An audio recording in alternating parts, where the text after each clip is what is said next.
I moved from Brazil to France in '85, and I got married over there for the second time, actually. And my wife at the time, Brigitte, she used to paint aquarelles. And that was the first time I saw an aquarelle painting. And I was fascinated with the fact that you put the ink on the tissue and just spread through the tissue. And at the same time, I was coming from Brazil, have written a couple of pieces for two guitars, and was my actually main wish to become a composer. And then in that sense, I felt that I had to write a piece for solo guitar. And Aquarelle was my first attempt to write a piece.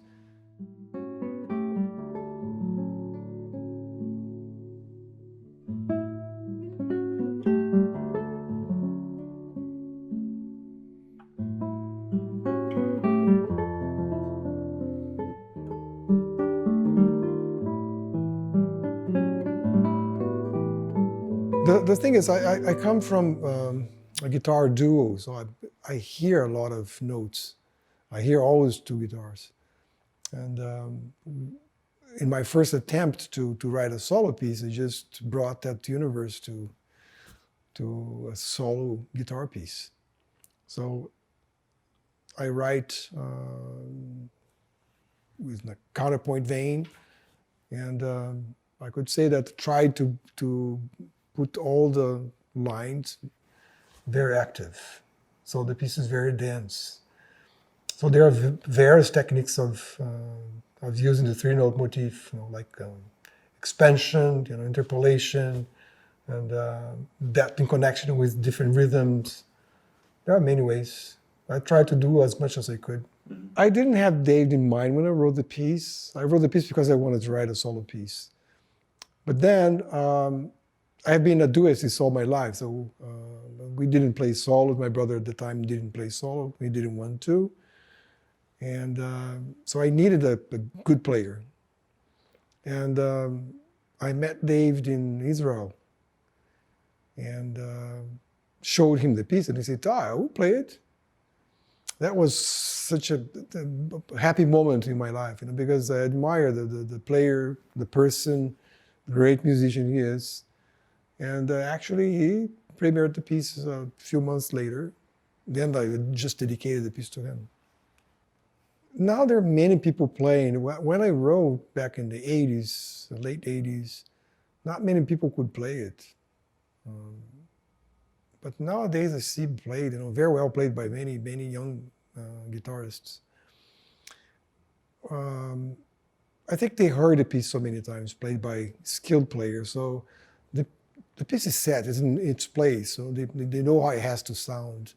So they're not away from the Brazilian universe of rhythm. It's pretty much good what they do today.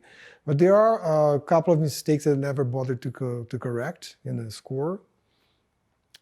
Some people get it right because they see that's evident that it can't be that note, they just play the right note.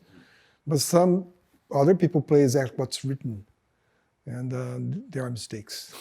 But the piece has a form. The first movement is such a large movement, actually. But I avoided the sonata form intentionally because I want to create blocks. And within these blocks, I want to explore exactly the motif. Not just using forms of development, but use the motif constantly.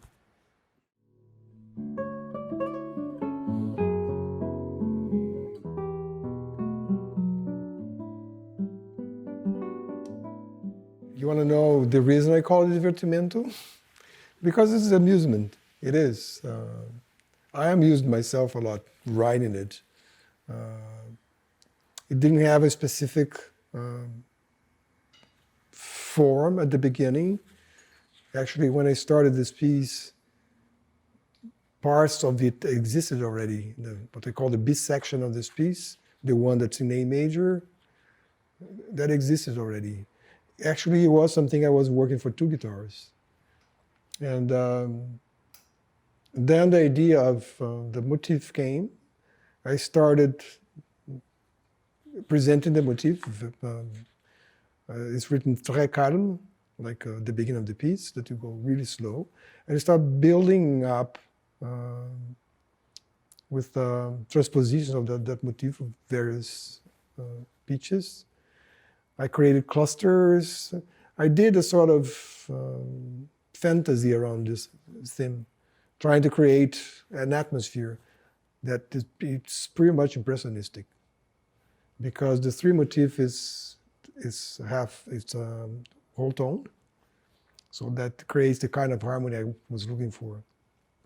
There's some interpolation here to continue the idea of grouping the notes in threes until I got to a rhythmic part.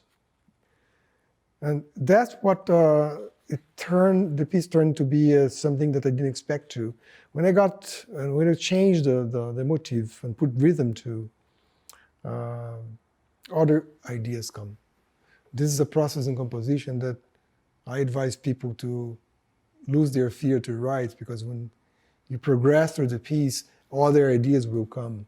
And you might actually use those ideas later again, or go back in the piece and use that idea.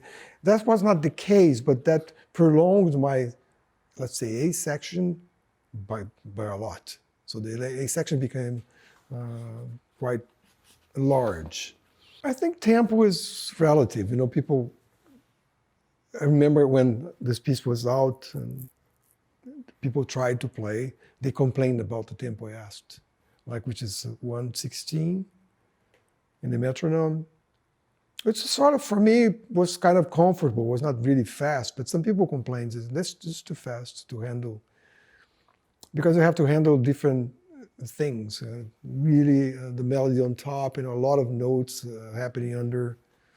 So when the A major, that's not notated because I didn't put the accidents there as an A major, but that's obviously an A major. The fifth measure of that section has specifically that pattern, which is a 3-3-2 pattern followed by a sequence of 16th notes.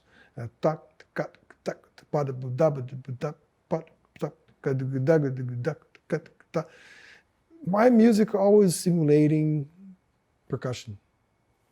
When I have these very strong rhythms, think in terms of percussion.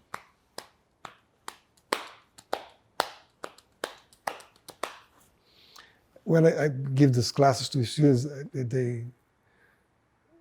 they are surprised because I'm very active with the percussion. So I make them sing, I make them tap, but that works really well. I think it works really well. So this rhythm, if you accelerate, is the same pattern for the frevo,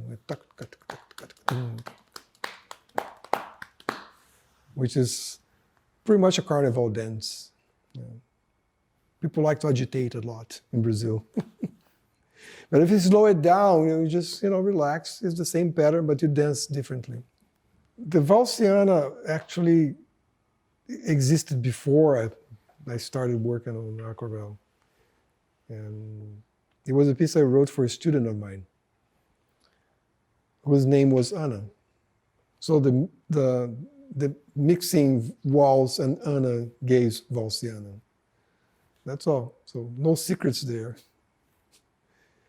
And it's a very humble piece, but people liked a lot. I mean, I used to play for friends and say, "Oh, this is so great." I mean, the melody is nice. Some of the harmonies are also interesting. But here I was already shaping my writing in a very counterpoint way. So what makes this piece interesting is exactly the secondary lines that, they go around and they create this atmospheric thing. The counterpoint comes exactly from the two guitar thing. Before I became a writer for solo guitar, I was an arranger, arranging for the guitar duo I have with my brother. always creating secondary lines. That's the first thing I learned to do when I was 13, 14 years old, because I wanted to play duets with him. And sometimes he played solo pieces that I just added second line, second guitar. That's a way of developing your counterpoint notion. Well, there are a couple places here that are interesting, I think.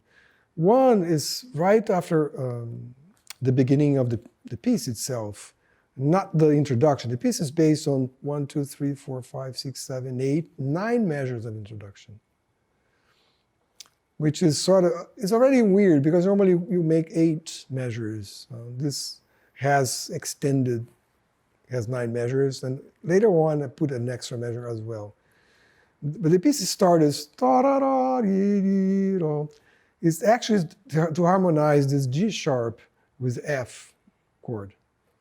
It's a nice sound, and it creates something I find interesting. I love that chord. And it ends with a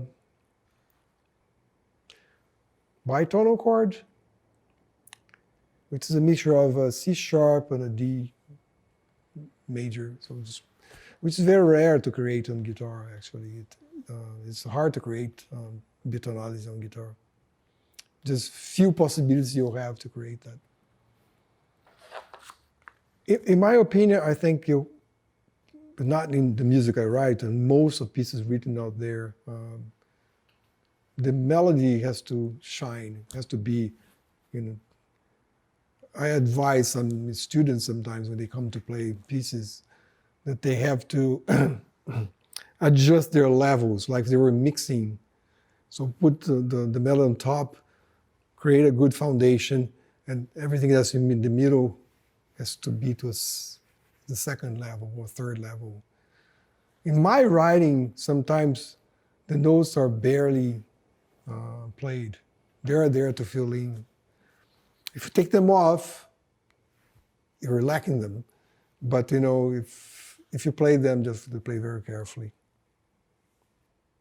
For instance, at the beginning of the Andante of the Valse Ana, you have the top of line that does stop, then you have a answer to that. It was also dialogue.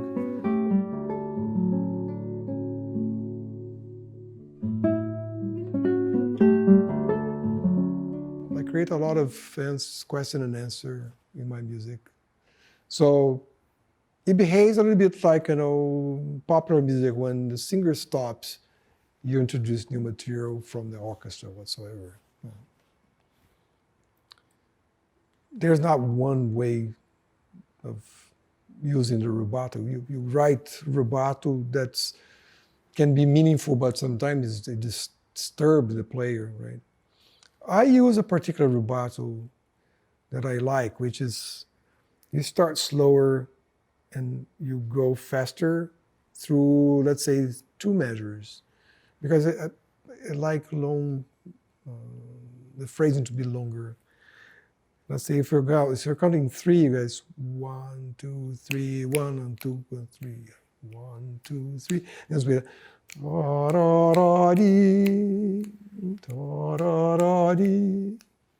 but if you start repeating that, it becomes predictable. You don't want that, so you have to trick your listener to. So we can do variations. You got this small member phrase here repeats 3 times. On the 3rd time, I changed the harmony to F chord.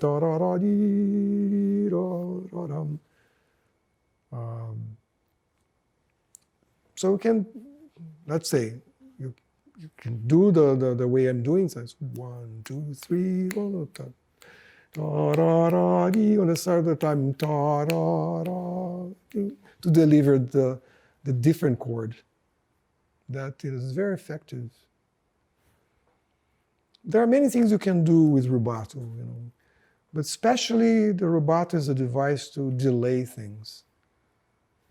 And even, for instance, expression comes from actually delay.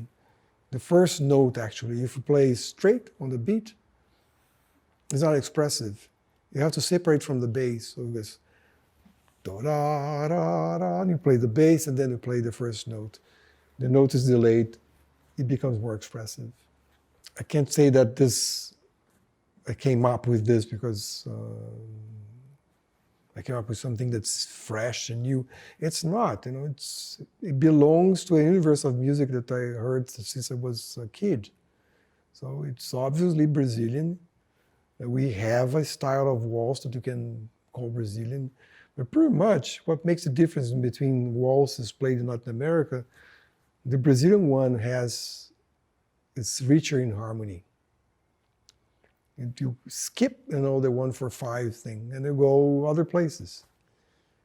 At least we try. For instance, even this piece, the beginning, is a surprise F major in a D major structure. Right?